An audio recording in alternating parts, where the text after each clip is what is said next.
Hey, what's going on, everybody? What's going on? I hope you guys are having a wonderful day. Welcome to drboycetv.com, the home for intelligent Black people. My name is Dr. Boyce Watkins, and I want to welcome you guys. And I also want to welcome our special guest today, Miss Tierra KJ Williams. She's a respected actress, producer, writer, singer, everything else out of LA. And she's also known as Miss Black Hollywood.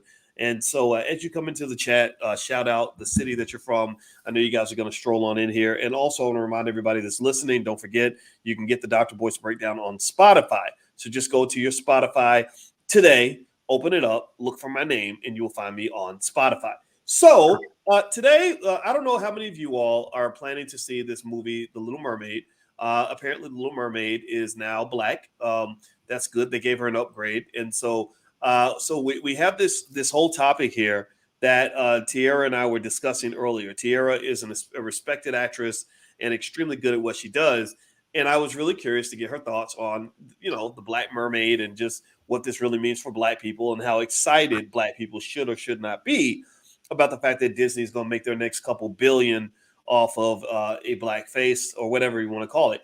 And so let's just jump into the conversation. So Tiara, first off, I want to say this, and I think you would agree with this. We're not here to vilify anybody that wants to see this movie, right? Because you're gonna take your daughter to see it, right? I'm going at 9:45. There we go. And and our little girl, our 12-year-old, already she told me that the movie's coming out. They put it out strategically on like the last day of school or something like that. And so all of her friends are gonna go see it. So Disney's about to make a bag. Like they're gonna make a triple bag. For sure. Yeah, they're going to make so much money, and so I'd be curious to know. First of all, give me a yes or no in the chat. How many of you plan to see the movie? Let me know if you plan to see the movie. Um, I think it's okay to see it, and I think it's also okay to have this conversation. So let's start here. So you and I were talking about that today, and we were sort of talking about the fact that the mermaid is Black and it's Halle Bailey, and she's just this awesome actress, super talented, and a lot of people were really celebrating that. How much should we celebrate a Black mermaid in a Disney movie? I think it's important to celebrate something like this, obviously, because representation matters. And if you remember, at least like a year ago, there was so much drama surrounding this topic. Like people were on Twitter. White people was like, the mermaid shouldn't be, Black. I'm like, a mermaid is a fish person thing. It's not a color. Cartoon we're talking about. These aren't real characters. So I think that gave Black people even more, I think, excitement around the movie. Like, oh, we got to really see it. We got to show out that first weekend. I think that's what everybody says. That's what somebody said to me earlier. Like, you got to take your daughter the first weekend because box office, it's important to show out for the box office. But it's important. It's important for us to see Black girls be in a lead role, doing something more than picking cotton. Okay. So, here's the thing, right? And I'm definitely not here to rain on the parade at all, and I'm not going to do that. Like, I'm going to say that I like Halle Bailey a lot. I like Disney. I think what Disney's doing is strategically intelligent. I think the bigger question, though, to ask is, what does this mean, right? We know what it means from sort of a symbolic perspective, right? So it means that in this movie that's going to be seen by millions of people, there's a Black girl that's going to play a mermaid. And for us, that's a big deal because she's, one of the next Black movie stars and going to be respected and everything else within the circles of Hollywood. So I'm curious to sort of address like sort of the other side of that fence, right? We know why Disney is doing this, right? Disney does these multicultural films because they see that there's an audience there. There's a bag. That's right. They did Encanto, right? Which really was diverse. So they could get that bag from South America, right? And they did, and then the Black Panther, they do the Black Panther, they get a triple bag from us. Every time they do a Black Panther movie, we are the first ones that are ecstatic about giving them as much of our money as possible. So I'm trying to figure out, like, so what if I was a Black filmmaker and I made movies with, like, I don't know, Asian people in them, and I was gonna go and get like Asian money right? And also because I have the biggest platform, I'm squashing out all the Asian filmmakers who also have Asian people in their movies, right? Because we got to remember this, right?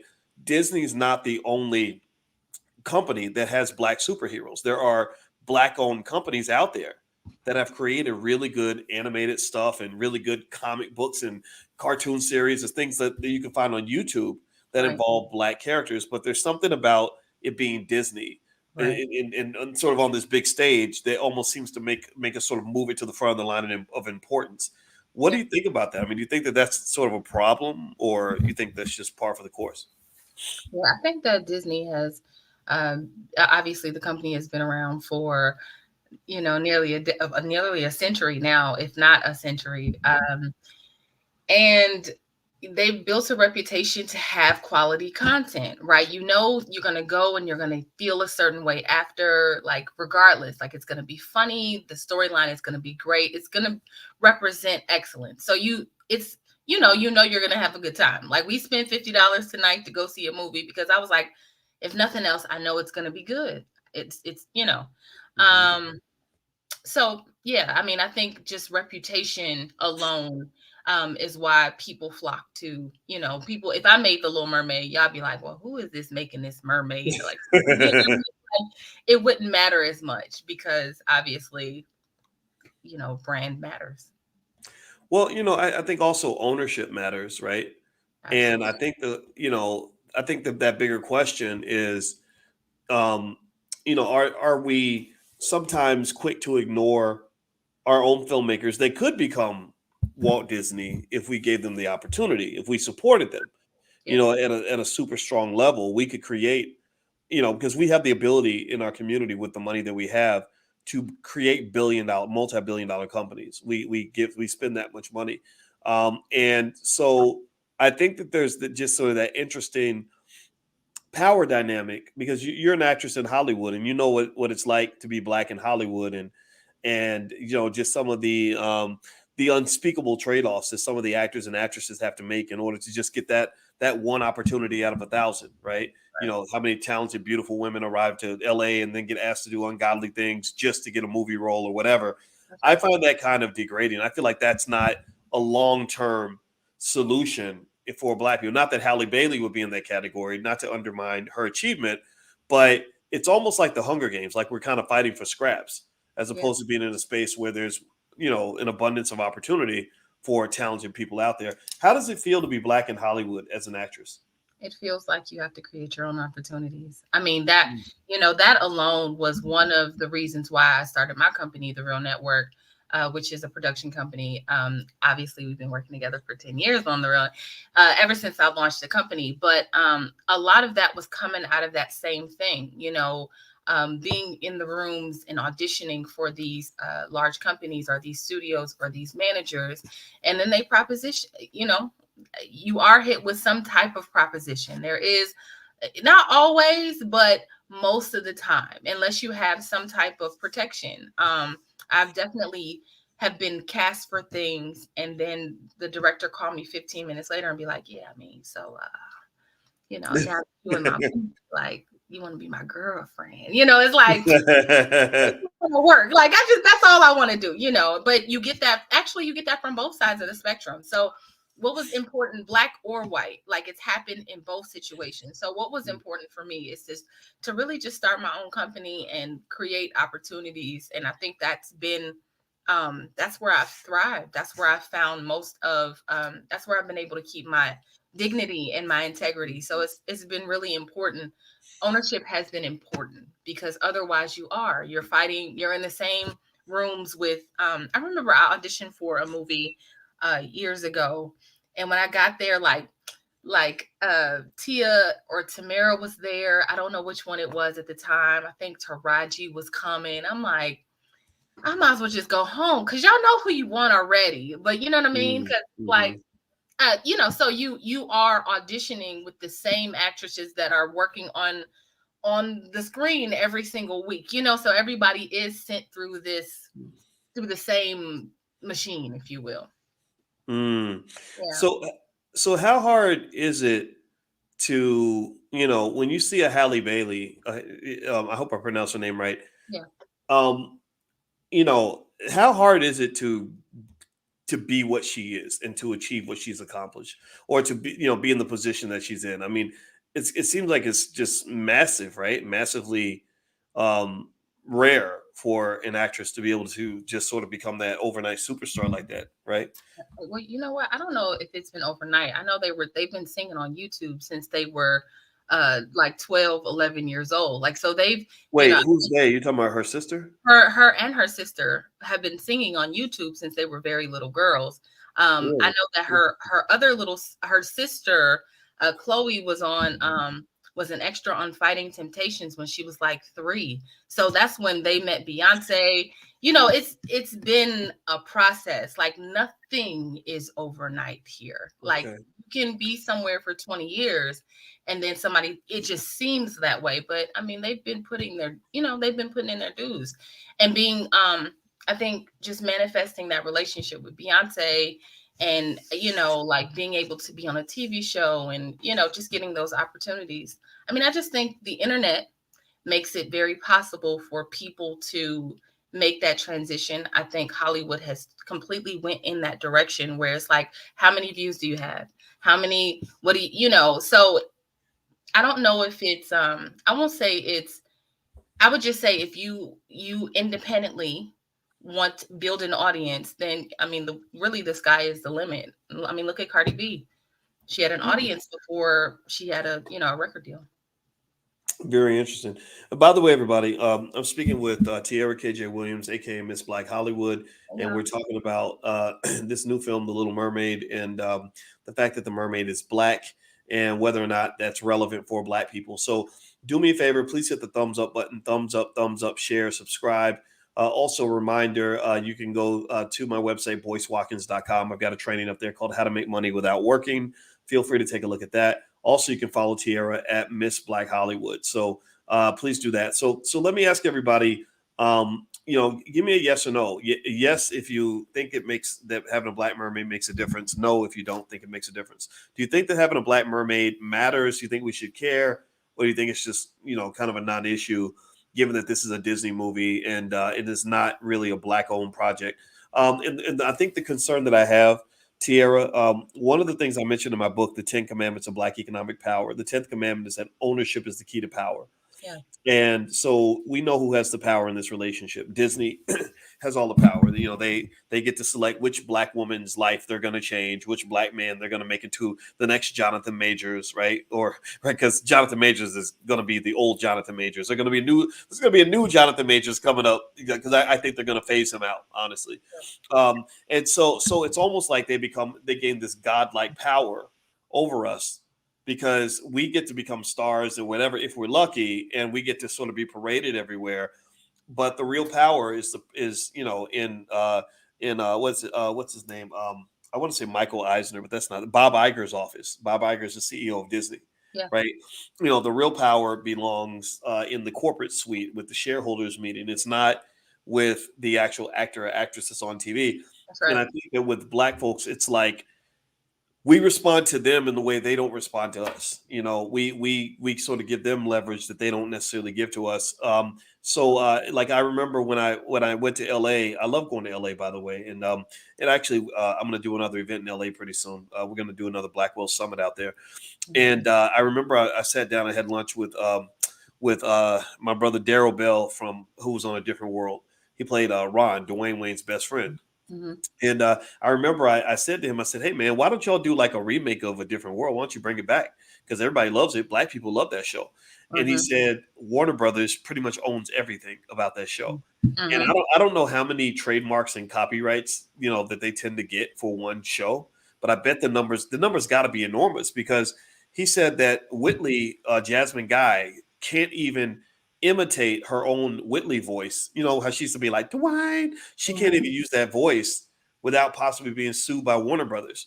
And so Warner Brothers, they want to bring it back. Everybody wanted to bring it back, and maybe they will. Maybe now they've made a decision or something. But at that time, it was like Warner Brothers won't do it, so it's going to be shelved. Or even when Ice Cube, Ice Cube's been on this platform, and I thought Ice Cube owned the movie Friday.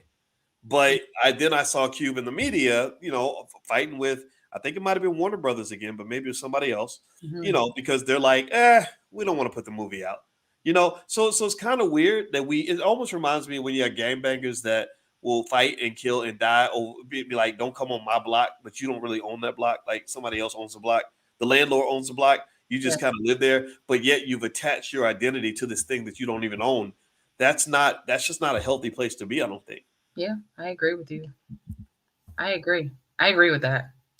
Yeah, it's like, you know what it is? It's like getting attached to like somebody else's kids. Like you become the babysitter, and because you spend so much time with the kids, you really be thinking you're their mama or you're their daddy. And then the real mama shows up and kicks you out of their life, and you're like, no, but I love the baby. The baby needs milk at 2 o'clock, right? We do that with our jobs. Like we get these jobs, and we really attach our identity to a job, right? Mhm. Like I'm the senior manager of purple widgets at Walmart, right? Or whatever. We get these fancy jobs with good money, and we really pour our heart and soul into it. We become really attached to it. And then one day you get fired, and then you go crazy because they didn't just take your job, they took away your identity. That's Yeah. a very dangerous thing to sort of do. That's a very dangerous game to play, Yeah. especially when you're dealing with a country that's full of people that don't necessarily like Black people that much. So what are your thoughts on that? I mean, are actors and actresses kind of picking up on that in terms of understanding the importance of learning entrepreneurship in conjunction with whatever acting talent they have, or do you think that they're just kind of like whatever? No, I mean, I think I'm seeing a lot of the older actors, or the ones that we watch come up, realize that they can't, that looks fade, and they should get in on the producing side. Um, or they should create these production companies. Like I'm just seeing that pop up a lot more, where somebody that has been on television forever is like, well, maybe I should start a company, and then then we can negotiate deals and actually do something on that, do something um that'll actually, because the thing is like, I think we talked about this before, but once you're finished with a gig, that's it. Like you Mhm. might be attached to, like, I just, a couple years ago, in 2020, I sold a screenplay to Universal, and like after I was done with it, it was just like, here y'all, here you are, and they can do whatever they want with it, whatever they want, and I just Ooh, kind of have to take it. When obviously wow. the producers call me and they say, oh, this person is supposed to direct it and this person is supposed to act in it, but ultimately, like, I kind of sold off everything, and so that's when I mean, that's when I realized, like, I don't know if I like this. I don't know if I like know if I like the way that feels. So I am seeing a lot of people, to answer your question, I'm seeing a lot of like Will Smith and those their production companies make these projects, and actually, they're able to earn and receive the benefits, and keep the rights to whatever they create. Well, I don't know what the deals look like, but it seems that way. Um, but a lot of actors just want to work. There's a lot of people here that are starving and waiting for that one opportunity. I know actors that I've known for the last nearly 20 years, who are just still waiting for that one role Mm. on um you know NCIS, or a series regular role, and meanwhile, I was like, man, I just don't want to wait for that. Mhm. I just don't want to sit around and just be like, well, I mean, they're going to call me. Casting is going to call me. I'm Mm, just like, let mhm. me just get out and make something. Let me get out and write something. I think, that has been the biggest blessing for me. Like I can look up and be like, I've done all these things, but it's really because I was, I didn't get all because they picked Taraji over me, which she already had, Mm. or whatever. So, Wow. All right, everybody. By the way, you're listening to drboycetv.com, the home for intelligent Black people. Don't forget that this podcast is also on Spotify. So look up by name Boyce Watkins. You can find it on Spotify. And also on top of that, I'm also speaking with Tierra KJ Williams, aka Miss Black Hollywood. Everyone should follow her on Instagram. I put that information right there. Tiara, one of her films actually featured at the All Black National Convention, which is this year. It's going to be October 20th in Atlanta at the Marriott Marquis Hotel. So if you'd like to get passes for your family, perhaps apply to be a vendor or a sponsor and market your Black-owned business at the convention, just go to allblacknationalconvention.com and give me the name of that film, because we partnered on it. It was what was it? Give me the name. I don't want to say the name wrong. What is it? Raising a Black Scholar? We To did a lot. death do our part. To death do us part. Oh, Till Death Do Us Part. Yes. Yeah, yeah. I was gonna say Happily Ever After. I was like, no, that wasn't the name of the film. It was Till Death Do Us Part. And we also did Raising a Black Scholar. That was a fun project we worked on. And we did a version of Resurrecting a Black Wall. Black Wall Street. Like we did a few things together over the years. I mean, we did. I had so much. I've always had so much fun working with you, and I'm thinking here, like, I think that what you said, was important and profound in the sense that it's like, I see entertainment differently, I think, from the way a lot of entertainers might see it, because I came at it from the business side, right? And I always talk about that movie. Did you see that movie, Tiara? How many of y'all saw this movie with Whitney Houston and Clive Davis? It was called I Want to Dance with Somebody. I think that's what it was called. Yes. Did you see it? Yes. Yeah. And I just really think that we can gain a lot of insights by looking, at Whitney's extraordinary career and really, really thinking about her relationship with Clive Davis, right? So if you think about Whitney and how Whitney got to be, Whitney and the Whitney that we know, what did she do? She sang at church, and she was literally one of the best singers on the planet. Like, Clive Davis heard her sing, and he said, "Oh my God, I can make a $1 billion with this lady," right? Because she's that good. Now that was not without risk. He had to invest money in her, and all this other stuff. So people underestimate that. They think that it's just easy to be the boss or to be the owner. It ain't easy to be the owner. You have to have a mindset and be ready to take risk and possibly lose a lot and everything else. But Clive, that's what his role was in the partnership, right? So with that being said, you kind of had this interesting thing. So Whitney is one of the best singers on the entire planet. She's literally 1 in a million. Yeah. Clive Davis, he was just, another Jewish guy that went to Harvard Law School. Yeah. Right. That's it. That's what. And he didn't grow up thinking, okay, my way out of the hood, my way out of my situation is to be the best singer on the entire planet. He grew up saying, okay, I just got to study hard, go to school, make good grades, and I'll have a chance to be successful and possibly be a millionaire. And really, when I look at that relationship, I feel like Clive got the better end of that deal, because he made all this money. He didn't have to do any of the singing. He didn't have to bring in the real talent, but he did manage the talent. And, Whitney, she was Whitney. She was very powerful, but Clive has probably had, a couple dozen really talented people or more. I don't know his whole career, but he has a lot of Whitneys. You know what I mean? He's like, okay, we'll find a new Whitney next year, right? Or whatever, right? And I feel like sometimes we just forget that. Like, we think about, when you're talking about, working on developing your talent, and you've been working your butt off to be the best in your craft, to get that one opportunity that never arrives. What's sad to me is when you have these really talented actors and actresses and singers and dancers and everything that think that their talent is worthless because nobody's discovered it. Until somebody validates me, until somebody puts me on a screen and basically gives me distribution. That's what that is, just distribution, right? On a platform. Until that happens, I haven't reached my fullest potential. And that's unfortunate, because some would argue that you're really sitting on the golden egg. Like, you have the talent. The talent's inside of you. Yeah. You just have to find some way to distribute that talent in a way where you can be the beneficiary of the talent, as opposed to a Clive Davis, right? So if Whitney Houston had gone to business school, pay attention. If Whitney Houston had gone to business school like Clive, then, perhaps Whitney would have taken a different path. She'd say, okay, I can be the singer, but I'm also going to manage all the business affairs of everything that I do.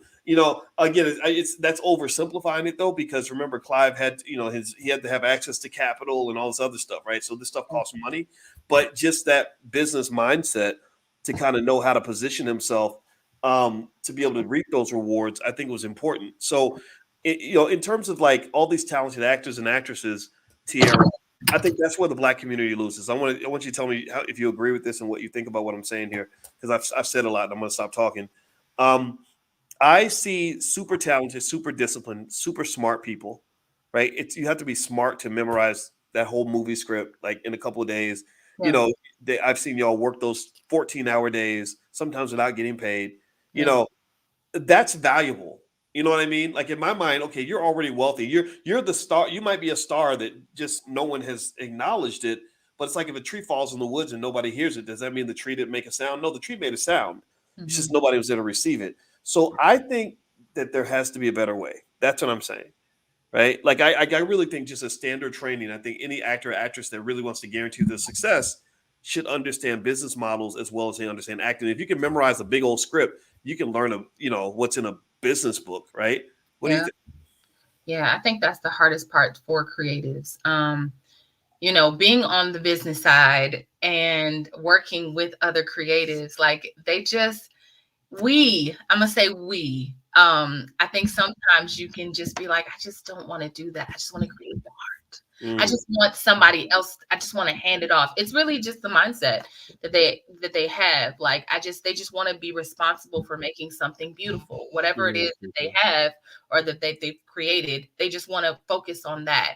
I think it gets too confusing when they have mm. to do other things, which I agree with you. They should, but I think it's just the interest. Like, you don't get a lot of people who are artists who are even interested in business, which is it's not a Well, good thing, but you they're know, I think that's I hear that, right? And I but here's the thing. Here's what I want any artist to understand hmm is that understanding the basics and the fundamentals of business does not mean you have to be the person running the whole operation, right. right? But like Oprah understands business, but I don't think, but Oprah does not do her own taxes and all sorts of. She has people working for her, and understanding the big picture of business allows you to strategically pick people that will have jobs to help manage whatever you got going on with your career, so that you can focus on being an artist. Because we got to remember, a lot of the people that go to LA are just so talented. LA and Broadway,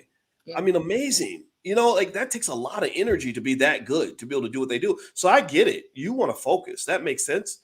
But at the very least, take that time to at least understand enough to know that there has to be a pathway for you to get something out of all that hard work that doesn't just involve, some random white guy deciding that he's going to give you the job or he's going to ask you to get on the casting couch or whatever. Like, I think sometimes the price is too high to pay. And I think a lot of people don't even know how many of the big household name celebrities are out there who had to make unspeakable trade-offs to get an opportunity, Yeah. Or right? Like we've got an oversupply of talent, right? yeah. It's like if there's like a pipeline of, fame and success, it's like the pipe is like flooded, or it's like it's stopped up, it's clogged up because we got so many talented people coming through that pipeline. Yeah. It needs to be widened, and we should be the owners of that widening process, you know? I agree. I agree. It's hard because I think when people get here, they feel like I'm gonna be that one in a million, and a lot of them are not. They just end up being, you really don't understand what it takes. When I first got to LA, there was a guy that was like, okay, now that you're here, you need to do A, B, C, D, E, F, and G. Like you can't eat carbs, like you gotta get skinny, you gotta, like you gotta make sure you're training, you gotta, I mean, it was just all of these rules. And even to get there, it just takes this hyper. I don't know if anybody has read the book Will, but it's amazing. But it's a glimpse of really Will Smith's book is a glimpse of really like what it takes to really become a superstar and how focused you have to be. And a lot of people just don't have that discipline. I mean, again, this is creatives we're talking about who just like, it's nice outside, it's 70, the wind is blowing, I'm going to go to the beach, maybe. But there has to be a certain mindset that comes along with that to even get to that level of superstardom. So asking, I don't know what the perception is. I know when I got off the bus, I was just like, okay, I'm ready to become a star. Um, but it didn't necessarily, I had a lot of breaks early, but it didn't happen like I thought it would happen. And you really learn that it's really a journey. Like, even if you start out like on this high, I mean, I think within 2 weeks of me being in LA, like I had an opportunity to be in the same room with like Angela Bassett and all these people. I was like, oh my God, I just got here. See, this is what it's about to be, you know? And then it didn't, you know, it didn't, but it didn't do what and you also realize that being around celebrities doesn't necessarily mean that somebody is going to put you in their film. So even if sometimes there's this illusion like, oh, you know, all these celebrities, it's like, yeah, and you know, like it's not about who you know, it's who you know and who's willing to do something for you. So it's just, you know, there's like so many rules here, and so many things to learn. And I think that's why most people say like, you know, it'll take at least like 10 to 15 years to break it, you know, because you have to learn the land, and then you have to have relationships, and then you have to figure out, you know, what to do and how to do it. And you got to make a living. And, you know, Hollywood is not easy. It's not an easy place to just come and just make it. Like I said, I think the internet has closed the gap with, it's taken away the middleman of like who gets to be considered talent. I mean, now I feel like anybody can be famous. Like the level, I mean, I don't know. I've seen people make videos and they go viral, and then before you know it, it's like, wow, they're really famous. Wow. Okay. You know, but you know, it's taken away the middleman, and you don't have to wait anymore, and you can go out and create your own projects. I mean, we talk about this all the time, where it's like, now it's like, yeah, I'll just write something and I'll star in it. And then there we go, you know? So. Yeah. You know, I'll tell you what, I don't think, you know, I think the internet is really is a blessing for anybody with talent. And, you know, and really, you know, what people should know is that entertainment and going from, you know, people always say somebody's rich and famous, right? Those two words kind of go together. Like, you know, we just assume that they just go hand in hand. And that's not true, right? There are a lot of people who are famous and not rich, a lot of people who are rich and not famous. Yeah. So there's a process to create both. All fame is branding. You know, like Beyonce is a corporate brand. She was funded by you know $100 million or whatever of investment that exposed her talent to millions of people. So now she's a corporate brand, just like Mickey Mouse, Coca-Cola, you know, Crest toothpaste, right? And so effectively, there's a process for building a brand, and a lot of that fuel does come from money, right? It needs to be funded, and also when you talk about becoming rich and famous, the rich part of the rich and famous comes from the last part of the process, which is monetization. So entertainment, the circle for entertainment basically is production, distribution, monetization, producing the product, getting it out to as many people as possible, finding a way to convert that to money, right? That's like, so somebody who gets distribution but no monetization might be like somebody who does a TikTok video that gets 10 million views, but they don't make any money from it because TikTok's not monetized that well, right? Whereas you have a movie that gets seen by 10 million people and they're charging each person $10. Well, then that's $100 million, right? So effectively, I believe that everybody, like just as a fundamental rule for all B1 people, I can't speak for all Black people because unfortunately some Black people don't want to listen to this kind of stuff, and that's okay. That's fine. Their kids can work for your kids. But for those of you that want to be leaders, those of you that want to be on top, just learn those three things: production, distribution, monetization. I'm going to produce something. I'm a filmmaker. I'm going to produce a great film. Then how am I going to distribute that film? What machine is going to allow me to get that in front of eyeballs? Then once it gets into eyeballs, how does that turn into money? And there's different ways to skin that cat. I think that should be standard training in every school, you know, where every kid just kind of knows this. It's never going to happen because America is not a country that builds all these like millionaire entrepreneurs. You know, these are secrets that millionaires tend to know. But personally, I think that just sort of coming into it with that mindset, it allowed me, I know for myself, it allowed me I wouldn't say I'm an entertainer because I'm not here to entertain, but I kind of do what entertainers do. I do what rappers do. You know, we open our mouths, things come out. Hopefully those things are interesting enough that people will want to hear what we have to say. Right. I just don't do it to a beat, but it's the same thing. Right. Well, I had to think about distribution, you know, because white folks are not going to give somebody like me global or nationwide distribution. Then you're not going to see a guy like me on CBS or CNN or MSNBC or Fox. I don't fit into those boxes. So I had to create my own distribution. And then the monetization piece, you know, had to come from you know, different avenues, right? Like if you offer a product that's connected to what you're doing, there's a process for this. And I really think that every single entertainer that wants to be successful should at least have some overview understanding of this, so that maybe, if you are the most talented actress in your group or whatever, you can find a crew of people that can handle different segments of it, where it's like, okay, you just do your thing, you be the talent, and then we'll figure out the financial side and the distribution side and all that.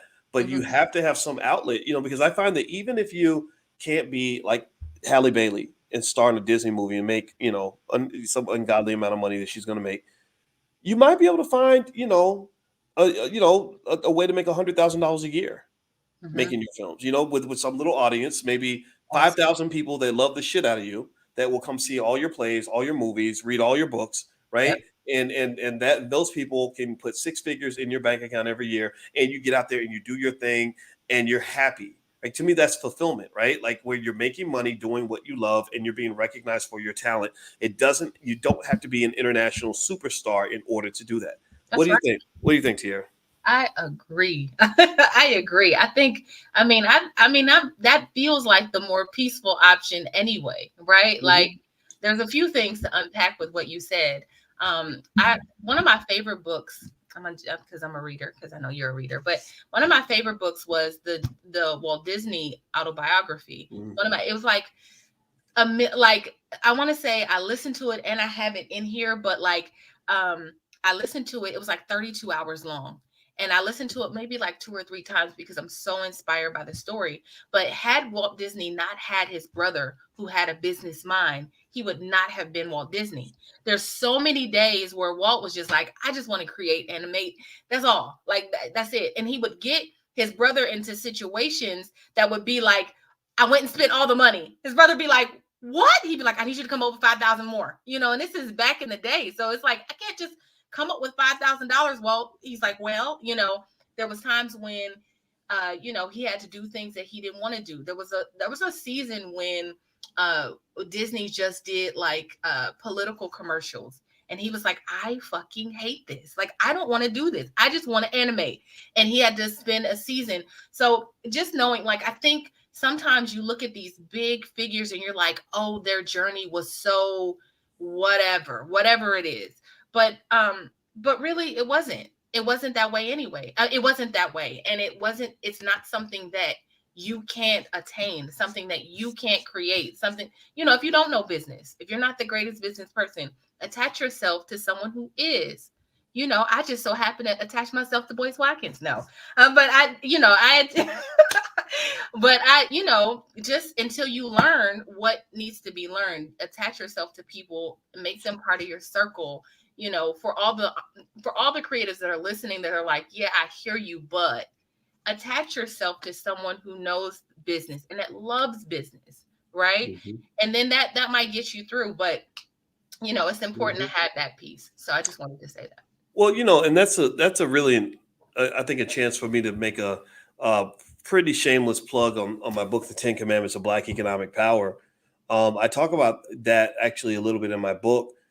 There's a whole conversation on the internet about Black love and relationships. And, you got a whole tribe of men that are complaining about Black women and a bunch of women that are complaining about men. And it's like, what people don't understand is that as much as you might think family is a burden, or the compromises of marriage is a burden, or the sacrifices for raising children is a burden, what people should understand is that, that family can in certain situations be deeply linked to your probability of success on your economic journey. Mm-hmm. Why do I say that? Well, because the number one business partner I had that was responsible for me making millions of dollars was my little brother.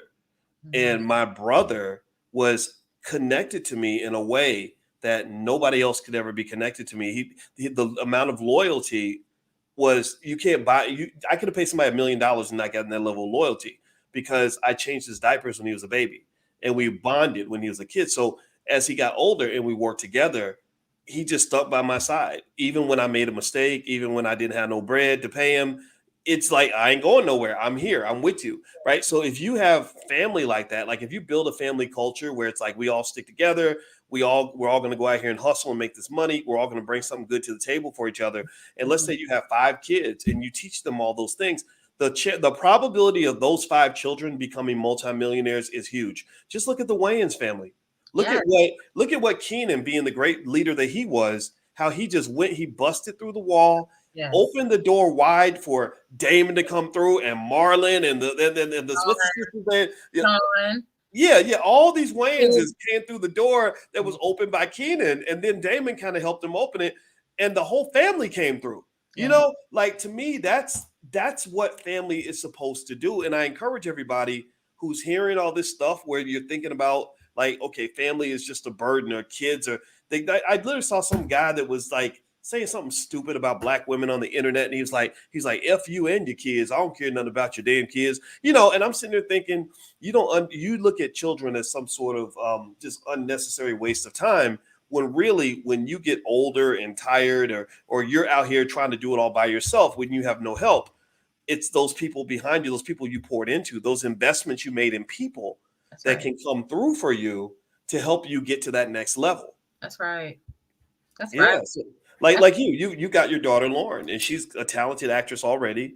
Yeah. So, you know, as you get older, you know, you're gonna be able to work with her. Like, you're gonna be like, hey, you know, 10 years, not even 10 years, or 5 years from now, probably, whatever, you'll be able to call her and say, hey, I'd like to do this project. Why don't we work together on this project?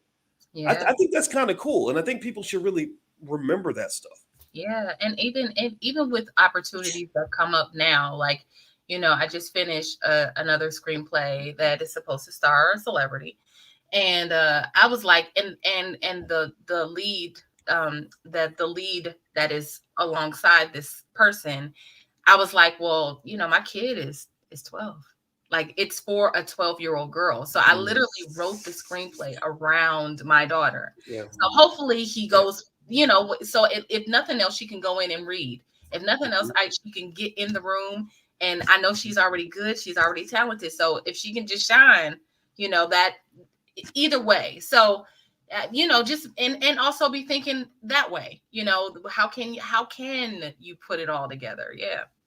Yeah. I love that. I love the idea. And I want people to really pay attention to this too. See, this is what other communities are able to do. You know, Hollywood, let's just, you know, be frank, you know, there's a massive Jewish influence in Hollywood, and it's not anti-Semitic to say that. We know that the Jewish community has been very intelligent and strategic about building Hollywood in the image that they would like to see. And I'm not mad at that at all. No. You know, I respect it. And so, but the thing is, though, when you're coming into entertainment from that perspective, where you get that chance to kind of bend the rules in your favor if you need to, that's very powerful. So like you said, because you were writing the script, you're like, oh, I can write it around my daughter, right? And myself into it, all of that. Go ahead. Boom. Bam.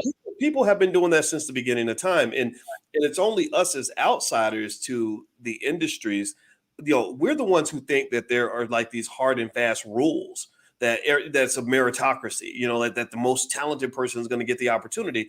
And no, a lot of times it's the most connected person, right? And so you create something great. You're connected to each other. Like if Keenan is making a movie, he can make a role for Damon and Marlon and everybody else, you know, like 4 or 5 of the Wayans is because he gets that to play that role of almost like an economic god, where you get to decide how things are going to play out. You can make the movie and make it. That's what I've told Taylor, our youngest, who's going to be an actress and singer and all that. Yeah. I said, you know, let's go study Tyler Perry and some of these other people, because, you know, it's easy to be a movie star if you are the person who's funding the movie. That's you can easily make yourself the star, and you have no competition. That's right. And I think that's the gang. That's the gag, right? When I got here in 2006, I got here in 2006. I just didn't understand how it worked. And I went, you know, you just think like, I'm going to walk in the room and they're going to say you're hired. And then then you're going to work on television. You don't know that 1,000 women are going to be auditioning for this same role. And if they don't pick you, it's not because you're not pretty. It's not because, it might just be because the lead, the male lead that they have, you might be too dark or too light, or your hair might not be. You cannot invest your whole life and not just at some point be like, I need to take this in my own hands.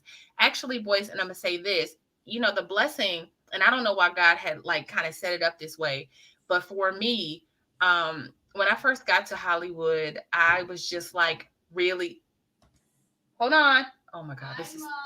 You hear my daughter? She's coming in from Debbie Allen. So sorry. I'm on a podcast. You guys have to hold on. This is so good. Anyway, she got kids, y'all. I know. Can I open the door for them? No, go ahead. Go ahead. Okay, hold on, because I'll talk. By the way, everybody. To make though. Hold on. Yeah, take your time. Take your time. By the way, I'm speaking with Tierra KJ Williams, aka Miss Black Hollywood, and we're talking about the new Disney movie, The Little Mermaid, and the fact that the mermaid's black, and whether or not that means anything for Black people. And then also, we've actually delved into a lot of other issues, like we talked about Whitney Houston and her relationship with Clive Davis. And but I want to make this clear as you guys hit the thumbs up button, thumbs up, share, subscribe. I want to make it clear that we're not hating on Halle Bailey at all. We're super happy for her, and we think she's very talented. I think the bigger question is, when Disney makes $1 billion bag off of Black people, is that a win for Black people or just a win for Disney, or both? So what do you guys think? So Tiara, you were making a point. Sorry. What did I? There was something I was going to say and I was distracted. Something that has been really important in my journey. When I first got here, I just hit the ground running, and I'm very good at attracting, I guess, people, right? I have the personality for it. So it was like, the reason why I named myself Miss Black Hollywood at some point, because Black Hollywood literally has been, people in Black Hollywood has literally given me the game, right? I would be like I said, 2 weeks after I got here, it was Angela Bassett. And then a couple months later, it was like Robert Townsend. And then when I got on tour, it was like Blair Underwood, who said, I was like, well, how do you have longevity? He was like, you got to learn how to do everything. You have to learn how to produce. You have to learn how to direct. You can't just be the actress and the singer. And so I took that to heart. And so when I got off that tour, I literally start PAing and transcribing and story producing. And before I knew it, I had the skill as a producer, and I wasn't just a singer. And so I was like, okay, now I can produce movies now, or I can produce movies. I can produce whatever. Right. And so I just wanted, I wanted to put that together. So now I can put those things together easily. I was already a writer. And so I just kind of just created my own lane. And I think I don't have to be famous for that. Like you said, you don't have to be famous to make money. I make money all the time. And some people are like, I don't even know who she is. And that's fine, because I'm not hungry. I'm not a starving actress. And so I can kind of go in and go out as I please, just because I created something. So I think that's just important for all the creatives out there. You can create Hollywood wherever you are. If you can just today, you could just pick up, in 2006, I couldn't just pick up a phone and say, I'm going to film myself. But, at some point today, you can just make your own content. You could put it up online, and you can kind of do your own thing. And so I think that that's important. I think, people know that, but it's really like the power is in your hands. So. Yeah. I think a lot of it definitely comes down to like your flexibility of thinking. Like, I know that, for a long time when I first started doing stuff online, I remember being kind of surprised when I would go to LA by how many people didn't even think about the internet, did act like the internet didn't exist. And they were doing stuff in a way that was really expensive. Hey, Lauren, how you doing? Hey, Boogie. Hi. You want to come on? Do you want to bring her in? Do you want to say something? No. She said no. Oh, okay. Good to see you. But yeah, it's like one of those things where it was like, I remember going out there and thinking, wow, like y'all spend this much money to do this, or it takes you this long to shoot the scene, and with this much equipment, and I felt like it was almost like people had to kind of catch up with what was going on the internet. Like, so kind of having to figure out how to do things without having access to mainstream resources put certain people like way ahead of the curve. Like, I was like, well, I mean, I'm reaching, 100,000 people a week on my own, like I don't need a TV show to do that. Right. And then when the pandemic hit, I started noticing a lot of the mainstream people kind of jumping online. That's when they created Versus and all that, because they suddenly had all this time on their hands. They couldn't go on set and do these other things. So I think the internet has kind of filled up, but at the same time, it's like because it's become more more mainstream just as an entity. I Yeah. think that there's like plenty of opportunities for like talented people to do really good stuff online. And like you said, those barriers to getting it done are lower. But where the hurdle is you got to really have talent. You got to really show up with some good stuff. You gotta You do it. maybe have to be a little more productive. You got to go more in. Like remember when Tyler Perry was able to make a ton of money by making movies quicker, Yeah. and making shows quick, and people didn't like it, and it was like, oh, you're breaking the rules. But the internet, kind of means the rules are going to change, like whatever that means, right? So People I'll let you get the last word. I know you and Boogie are about to go to the movies, so I don't want to we are. interrupt that. I was about to say that I think, and I can just honestly share this with people. I think having traditional training as a as a producer, I'm like, I produced at CBS, I would have these conversations, y'all, with Boyce, and he'd be like, man, just you ain't got to do all that. And we really struggled for a long time with that because I was like, no, it has to look a certain way, it has to feel a certain way, the lighting has to be a certain way. I really, as a trained all of the things in Hollywood, I struggle with that. So and I still want quality to this day. I still there's a certain, sometimes Boyce will be like, I mean, just have people in the living room and put up the thing and just do, just film it. You ain't got to. I'll be like, no. So I can meet him somewhere in the middle with that. You have to do that because I agree. Yeah. I'm more like uh, I'm more into depth than I am to like flash, right? Like I like things to be like I feel like okay, if I have substance in what I'm saying, the flash should matter, but that's not true, right? Because so sometimes I'll see people that have these really nice podcasts, and and they do well with that, right? Because some people like that flash. So I think that your strength as a trained Hollywood actor, producer, director, everything else is a huge benefit. You just have to find some way to still maintain that, or just maintain the right balance, Right. I right? like Like get that quality, but get that cost down. But right. then that means you can go onto the internet and have a quality level that exceeds the so-called competition, whatever that is, Yeah. right? So And I love Tyler Perry for, I mean, let me choose my words wisely. At one time, I was watching something that he had put out, and he was like, "Man, I wrote 77 episodes this weekend." I was like, "What?" I was like, "Man, the quality." did he really say was it really 77? It was like, boys, he said he wrote like 70 episodes in a week. And I was like, but like when you watch it, you could tell that it's 77 episodes in a week. Like it feels like that. So I think if there's a way that I can find but people still watch it, and he has an audience of people that love what he does. And I actually really admire what he's been able to accomplish and the things that he's able to create. Just I mean, when they were creating for TBS, when they had their deal with TBS, I know he was pumping out like 12 episodes a day. It was like something crazy where they would do all of these episodes in like a week. And then, TBS loved that. They were like, listen, let's green light him for 1,000 shows, So what I learned is there is something to be said about that and finding a process. And I think that's been our biggest thing. Like, oh, how do we find a process? How do we find something that works? Yeah. So, Yeah. I mean, Tyler found his audience. mhm. He knows what they want, and he knows how to give it to them in a cost-effective way. Next thing you know, Medea's a billionaire, right? Madea is a billionaire. It's very straightforward. So, I want to say thank you very much, Tierra KJ Williams, aka Miss Black Hollywood. Everybody should follow Tiara at Miss Black Hollywood. When I come out to LA, I want you to come to my event because I'd love for you to talk to our students in the Black Business School, and maybe we can do some sessions on how to monetize your creative talent. Right, that's something that maybe one way I can contribute to what's going on out there in LA.